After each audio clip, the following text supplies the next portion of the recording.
Nonlinear timescales. They're awesome. I like to make jokes that like time is a flat circle. Everything's going to happen again.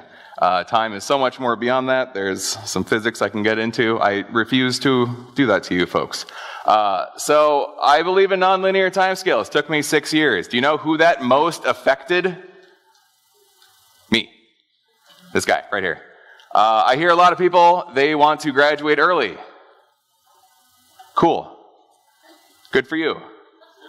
Hopefully you're going to save some money on loans. Then what is my next question. Are you just going to work longer? That's up to you. But yeah, nonlinear timescales, absolutely mind-blowing. Wow. All right, so I graduated. Hooray. Anyways, I got my first degree in geology.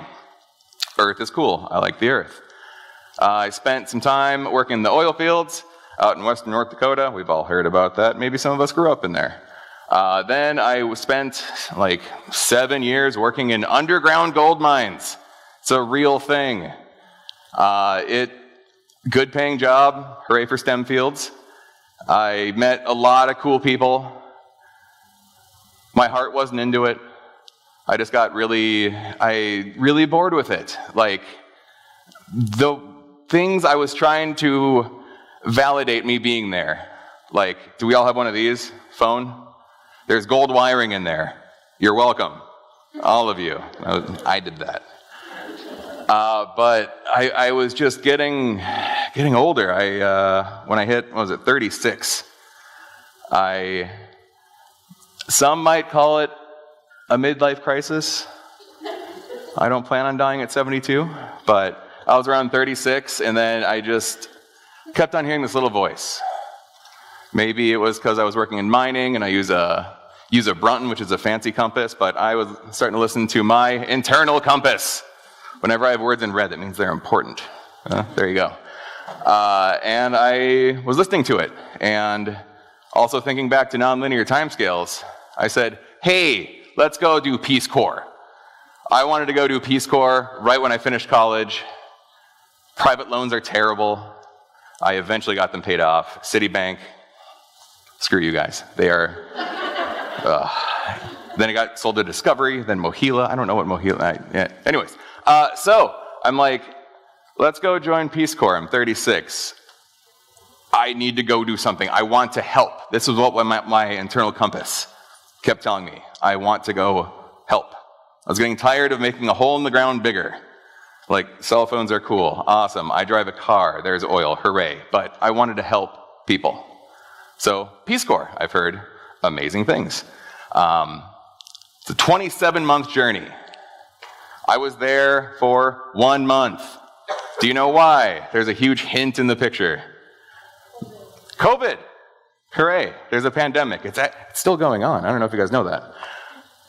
So this is a picture. I hope my eyes are conveying that I'm very sweaty, which sometimes I sweat from my eyes. It's when I'm sad or happy. But very warm in the Senegal airport. I'm in Dakar. The capital is Dakar. I'm not like in a car. It's Dakar. And just a long wait in line to get pandemicked out of a country. I served 1 month out of 27. I was like, crap. Now what?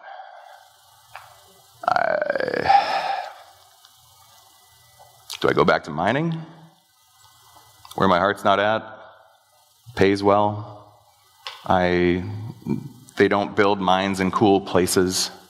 Like they didn't build a mine right outside San Francisco. It's a great place. I'd love to go back. Do I wallow in self-doubt? Yes, I did. Oh, that's easy. Absolutely accomplished that.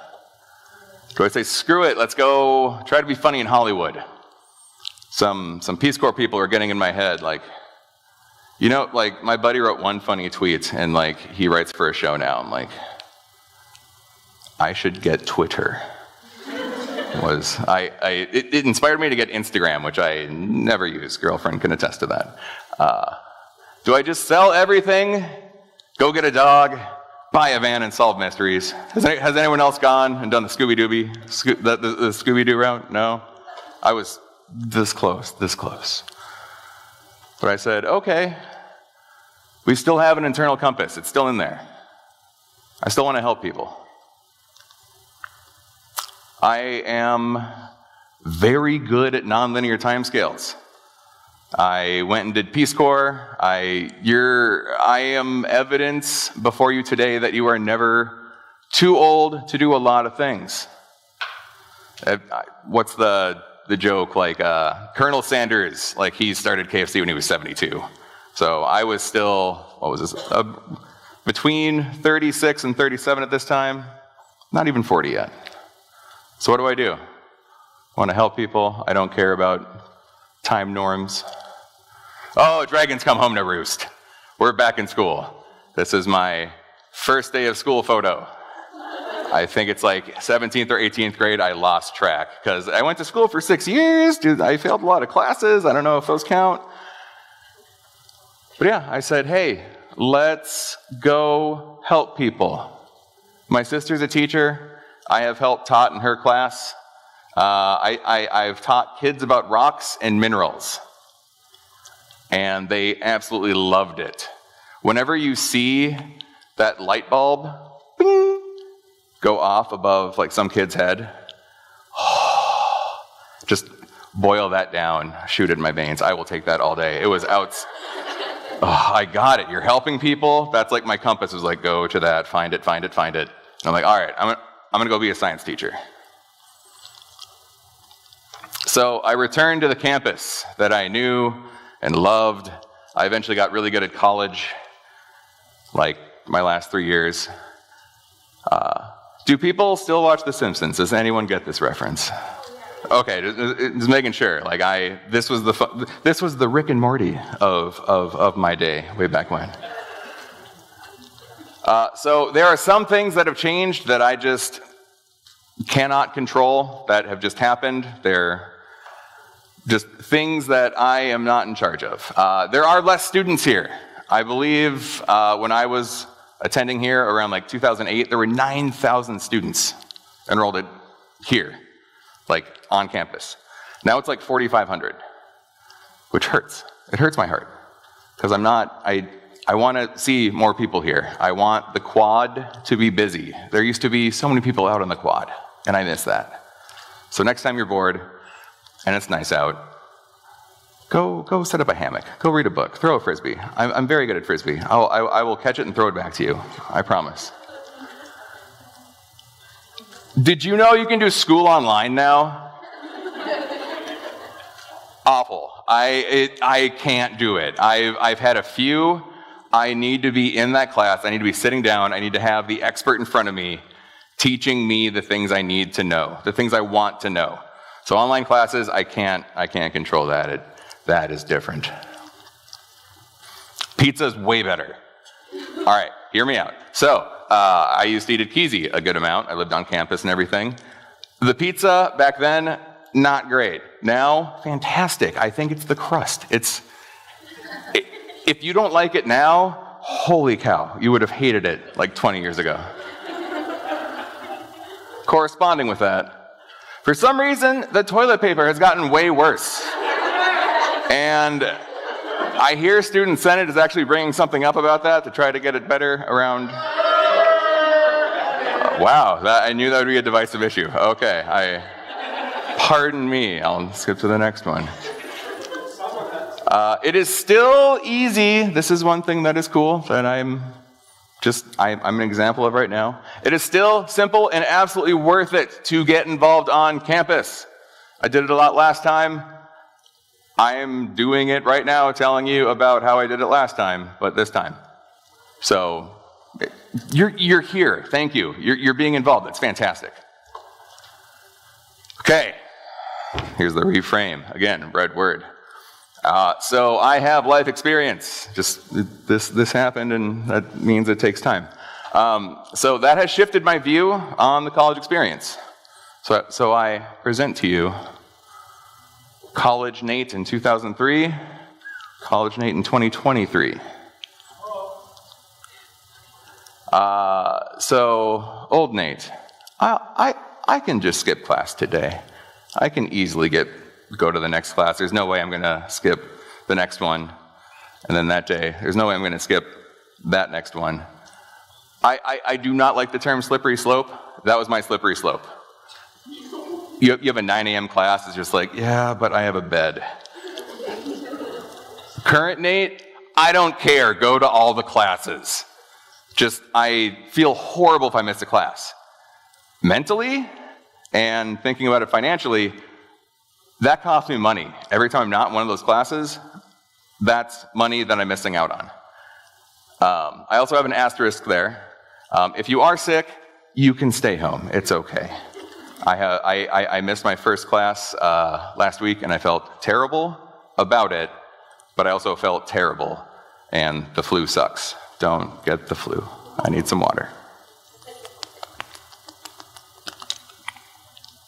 Teacher won't notice if I'm not there. They'll notice. Even if you're not there, your grade will suffer. There is a corresponding, correlating.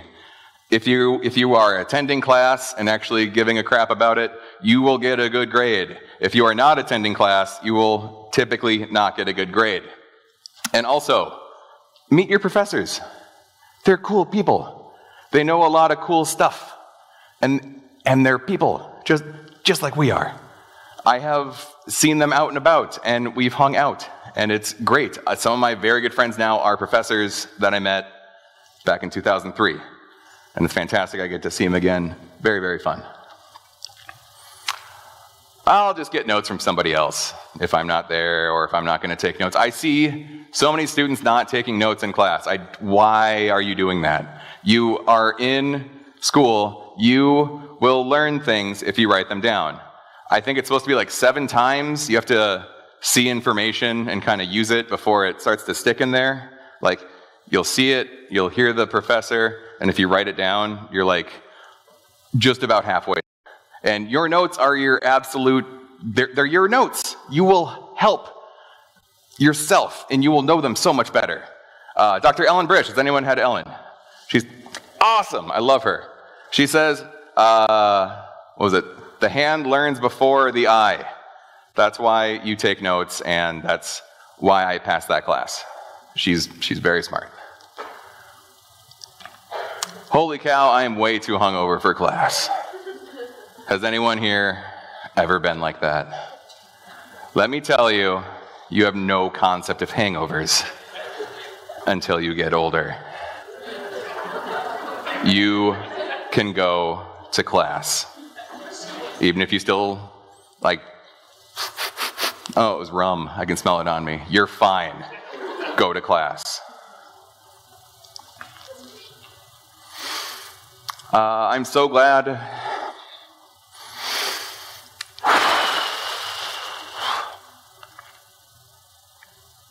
this was the hard part. I'm so glad I'm meeting all these cool new people. I had a fun time my first time in college. These are the people you're going to remember. I've been in weddings.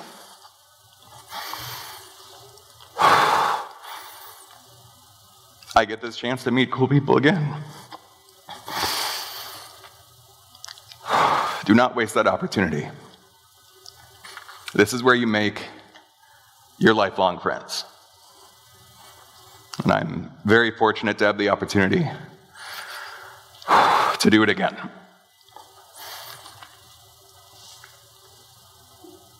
Thank you. I love you.